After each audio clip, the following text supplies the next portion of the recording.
name is Caroline Reed, and the myth I chose for my research was we are more romantically attracted to our opposites. So why do we believe this myth?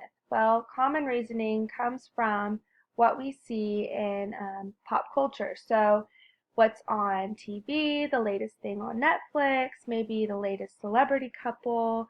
A lot of times people will go by that. People will also take one couple in particular and kind of base their whole idea off of that. So maybe their parents are opposites, so they believe that, love comes from that because that's the example of love that's been set for them. Or the opposite, maybe it didn't work out and that's what they base it on. And people will also say that not necessarily opposites, but they believe that people who complement each other will be more attracted to each other. And another thing people say is that when two people are too similar, they're not challenged enough in a relationship, so it's not really productive and it gets complacent and things don't really go anywhere. So based on the first person I asked, she said that the myth was false. She based this on her own personal relationship past, so she went on to tell me about one relationship in particular where her and the person they didn't ever get to the dating part of the relationship because they were too opposite and their ideals were just too different and she couldn't get past that. And the second person I asked was a male, and he said that he believed it was true.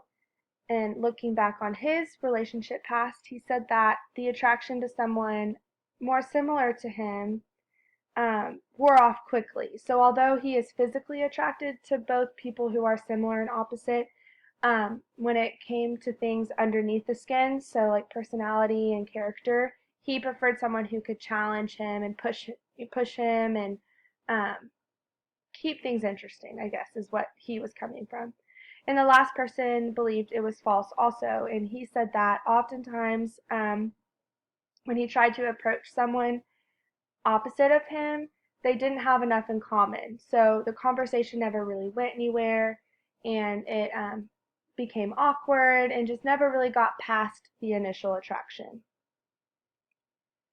So why is this just a myth? Well, in the workings of Don Byrne, he said that we are about twice as likely to be attracted to someone with whom we agree on 6 out of 10 issues with as opposed to someone who we only agree on 3 out of 10 issues with. So this also went along this was in the 50 Greatness of Psychology, and they gave the example of linear functions. So with the more issues we agree on, the more attraction we have. That's the idea. So a positive slope in a linear function.